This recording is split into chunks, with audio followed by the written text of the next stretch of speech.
¿Son peluches? Avanzar, por ejemplo, en el sentido de poder permitirle la pesca, una actividad como la pesca, etcétera, me parece que es entregar la soberanía, eso es claramente así. Delfino, ¿es eso, digamos, el hecho de renunciar a, digamos, al patrimonio de los recursos naturales o compartirlos? ¿Eso es lo que está buscando el gobierno? No, yo, a ver, creo que ha sido claro y no se ha avanzado en este sentido de ninguna manera, es volver a los 90. Lo que sí tenemos que entender que Argentina tiene que tener un rol importante en el mundo y que se tiene que sentar a ver de qué manera civilizada nosotros podemos buscar una solución para este tipo de cosas. De ninguna manera es volver a los 90, ni es volver a las relaciones carnales ni a los peluches. Yo creo que en un punto que tengamos esta discusión de no saber qué se firmó ya es un problema. Me parece que está el propio Mario Negri del radicalismo, coordinador del Interbloque de la Cámara de Diputados, pidiendo que vaya a Malcorra. Lilita Carrió, que es presidenta de la Comisión de Relaciones Exteriores, adhirió a un pedido del kirchnerismo porque evidentemente nadie le informó. Hay un artículo que habla de avanzar en acuerdos con hidrocarburo y pesca. La Argentina nunca le reconoció a los isleños los derechos, digamos, cuando uno ejercita derechos económicos, ejercita soberanía, y la carta fuerte de Argentina sobre los isleños es que la exploración petrolera, que es un poco el sueño económico grande en alta mar, al estilo Mar Negro, el Mar del Norte, perdón, el sueño es para ellos independizarse económicamente con el Mar del Norte, pero en la medida en que Argentina le dé a eso incertidumbre, no lo pueden explotar porque son inversiones carísimas. La duda es bastante sensata, digamos, si uno le habilita, de hecho hoy hay una ley que lo prohíbe, ¿no? Compartir... Sí, debería modificarse la ley. Claro, además hay una ley que le pone multas a las empresas que hagan explotación de hidrocarburos con los isleños en la plataforma que ellos diseñaron. Y si la propuesta es esa, evidentemente hay un problema como mínimo legal de lo que hoy se establece en la Argentina, y por otro es si efectivamente el camino es ese, digamos, si están proponiendo compartir los recursos naturales que son del Estado, de los estados provinciales del Estado, con por lo menos con los isleños. Yo creo una cosa importante, me parece que recién lo decía, y es parte de lo que el PRO viene manifestando, ¿no? Esto de abrirse al mundo, ¿no? Y esta duda alrededor de lo que se firmó, lo que se acordó, creo que tiene que ver con eso, con primero, intentar... hay que marcar que no fue un acuerdo ni nada por el estilo. Digo, hubo un comunicado y que está habiendo una interpretación. El derecho internacional, lo que valen son los acuerdos o qué es lo que se marca, y no hubo ningún tipo de este acuerdo. Sí, una cosa son las intenciones del gobierno y otra cosa es lo que se vaya a poder hacer, porque justamente se tiene que modificar, se tiene que modificar la ley para que puedan hacer esto. Está claro que ni Pinedo sabe qué es lo que se firmó, o sea que lo primero que teníamos que saber es exactamente qué se firmó. Si alguien quiere avanzar en serio con el uso de recursos naturales, estamos en problemas, y si no, debería contarnos en serio y de verdad el gobierno qué es lo que ha firmado. Otro tema, el fin de semana terminó ayer la audiencia pública por la tarifa del gas. Esto pasaba. El precio es cuando el valor lo fija el mercado. Cuando el valor lo fija el Estado, es tarifa. Porque el gas no es de las empresas. El gas, lo dice la Constitución Nacional, la energía, el petróleo, las fuentes energéticas y minerales son del pueblo de las provincias. Hoy no tendríamos que estar haciendo una audiencia por el aumento de tarifas. Hoy tendríamos que estar haciendo una audiencia por el aumento de salarios, por la reapertura de las paritarias. Esas son las necesidades de la gente. Por eso esta audiencia entendemos que es una puesta en escena para no discutir lo esencial. Aquí no se discute que se trata de un servicio público, que no tiene por qué dar ganancia. La pregunta central es, ¿cuál es el valor con el cual el ministro de Energía se sienta en la mesa de negociaciones para defender los intereses de los usuarios? Hoy la Argentina paga el gas y el combustible, la energía más cara del mundo. Como dice esa placa, sin energía no se puede crecer. Si no tenemos energía, el país no va a poder crecer. Nos está faltando energía eléctrica en el verano y nos está faltando gas en el invierno. Entonces, estamos en una crisis que hay que buscar la forma de superarla de la mejor manera. Dentro de los 30 días tenemos que estar emitiendo el informe definitivo, que será la base para las decisiones de política tarifaria que se van a tomar a partir de esta audiencia pública.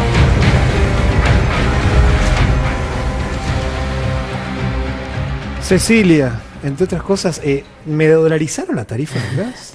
La tarifa de gas está el gas en Boca de Pozo se le pone un precio en dólares, pero eso es así internacionalmente y siempre fue así, ¿eh? No te la dolarizaron, estaba dolarizada antes. Cuando la economía estaba en 1 a 1 no me... No. El año pasado estaba dolarizada, aún con ese precio en el que vos pagabas con muchísimos subsidios. Pero ¿y si devalúa el peso, a mí me afecta mi factura?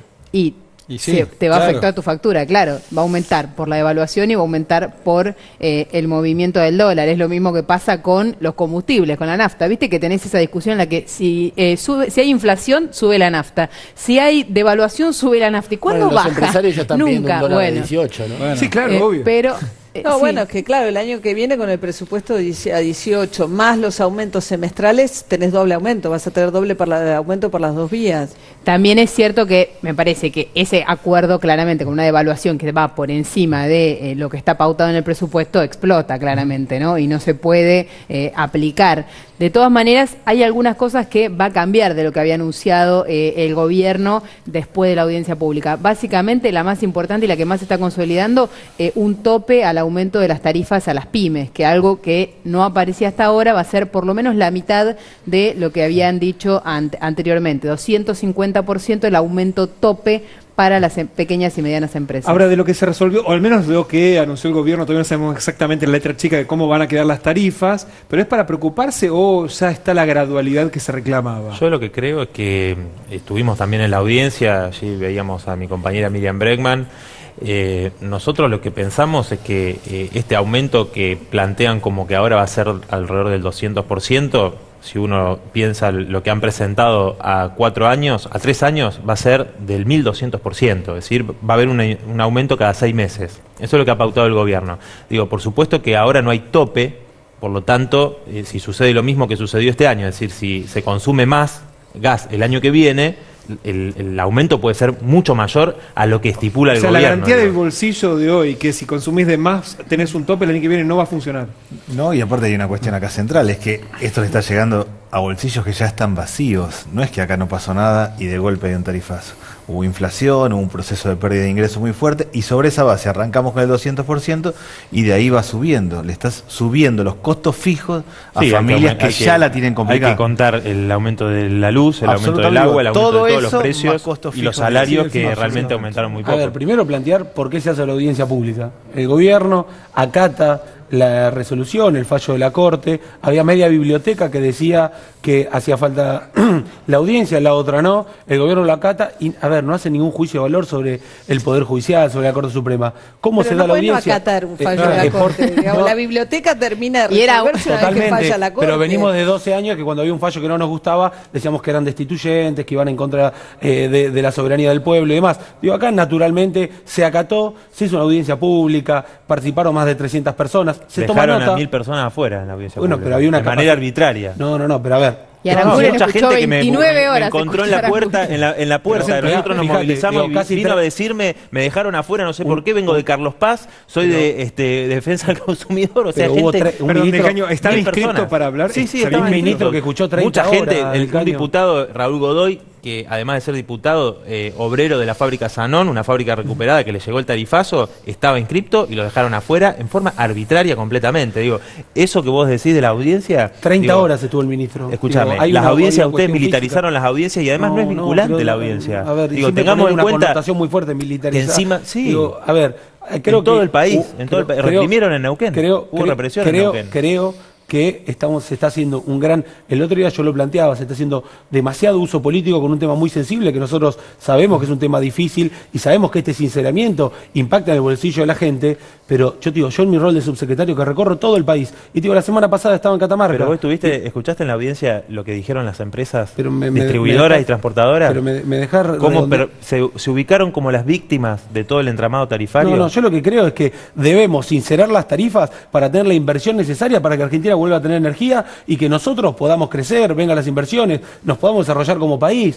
Digo, pero vos sabés que las inversiones que hicieron en los 90 fueron gasoductos para exportar el gas. Para exportar el gas. Futuro? Bueno, pero son las mismas empresas. Son pensando para el futuro. A mí me parece que es razonable que se haya hecho la audiencia, es evidente que había que hacerla.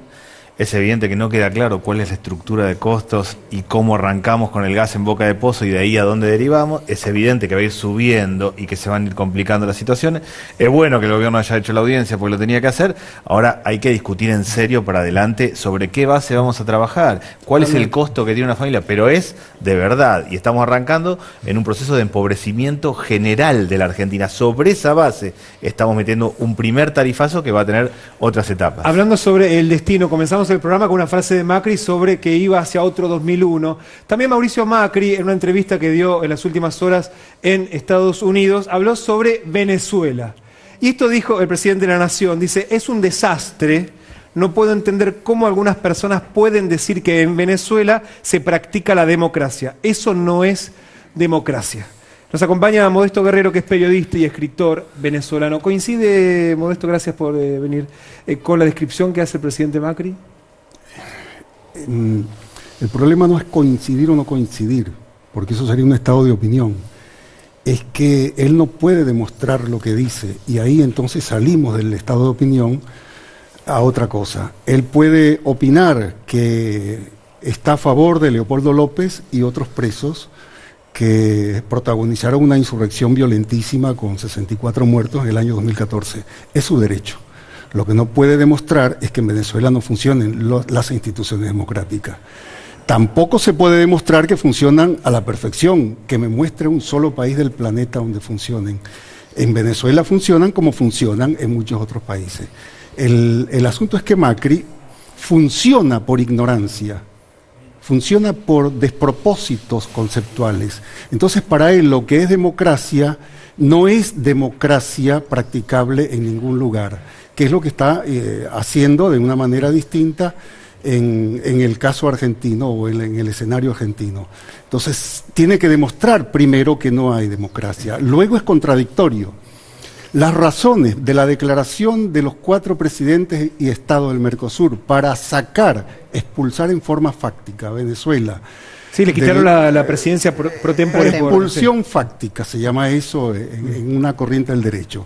Cuando haces eso, tú tienes que demostrarlo jurídicamente. El único gobierno que pedía alguna argumentación jurídica fue Uruguay, porque siempre juega centro. Bien. Como no podían demostrar nada, entonces acudieron al protocolo de Ushuaia y a la declaración. En la declaración se establece que no se cumple determinada cantidad de protocolos y leyes e instrumentos jurídicos. ¿Tú sabes cuántos instrumentos jurídicos no cumple? Y no por maldad, porque es la norma o es la forma. El Estado mexicano con el NAFTA, 43%. Y eso le ha impedido al Estado mexicano cumplir con los acuerdos comerciales. Sí, y bueno, creo que hay que hacer alguna diferenciación. Si uno, depende de qué concepto tenga de democracia, si la elección de los representantes meramente, sin duda lo que hoy no hay en Venezuela es una república.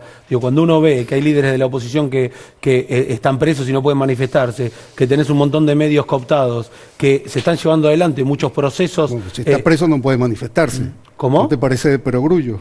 Si está preso no puede manifestarse. Tu pregunta tiene que ser ¿por qué está preso? ¿Funciona el Poder Judicial? ¿Funciona el Poder Judicial? Me parece que es subestimar. Y el Estado que uno ve, que uno percibe, que uno entra en contacto, yo te digo, como también entré en contacto con alcaldes y con intendentes, y te dicen que la situación que viven no es de libertad de sus derechos ni de poder expresarse. Pero lo dicen por televisión. Entonces es una contradicción. No. A ver, yo lo que digo que te cuentan que hay compañeros de ellos, de militancia, diputados, que están presos, que no pueden expresarse. Claro que están presos, y están bien presos. Sí, bueno, me parece que si están presos... Bueno, a ti no te gusta, pero están bien presos. Porque si acá un grupo político, si en este país un grupo político de cualquier signo, generara una insurrección violenta y quedan muertos en la calle, ¿quién se hace responsable?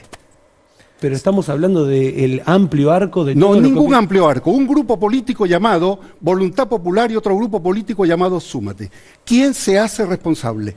Pero, a ver, suponte que eres el presidente o eres el pero jefe de la estamos Corte. hablando de un grupo político, estamos hablando de un amplio abanico de dirigentes. Ningún amplio abanico, es un grupo político llamado Voluntad Popular, con un jefe llamado Leopoldo López, que organizaron un movimiento insurreccional llamado La Salida, organizado en un hotel de Puerto Rico, todo demostrado. Un segundito, porque nos quedan 2 minutitos nada más y quería decir algo. Yo creo que deberíamos darle un poquito más de contenido a las palabras, te voy a decir populismo, democracia, sí, al aire es más complejo, populismo lo discute mucha gente. Y democracia tiene varias connotaciones. Está claro que Venezuela tiene un problemón económico y social y tiene además un sistema de revocatoria, de referéndum de revocatoria, con lo cual tiene mecanismos, seguramente habrá que analizar muy claramente, pero no es momento de tirar frases sueltas, es momento de analizar mejor la realidad latinoamericana y sobre todo es momento de fortalecer el Mercosur y no desarmarlo. A mí lo que me parece es que esta frase de Macri tiene que ver con el intento, y bueno, de hecho es lo que viene haciendo en las relaciones con Estados Unidos, de buscar posicionarse en América Latina en este nuevo escenario con el golpe institucional en Brasil, digo, como una avanzada para el capital norteamericano justamente, y este giro a la derecha que se está viendo. Ahora, lo que se ve en Venezuela, como lo que también se vio en Brasil, es que los gobiernos llamados post-neoliberales, la política que tuvieron, no pudieron resolver los problemas de los grandes sectores populares. Guerrero, le agradecemos muchísimo. Lo vamos a volver a invitar para seguir debatiendo sobre Venezuela. Bueno, medio trunco esto. Nos quedamos sin tiempo. Bueno. Le agradezco mucho. Breve corte, ya venimos.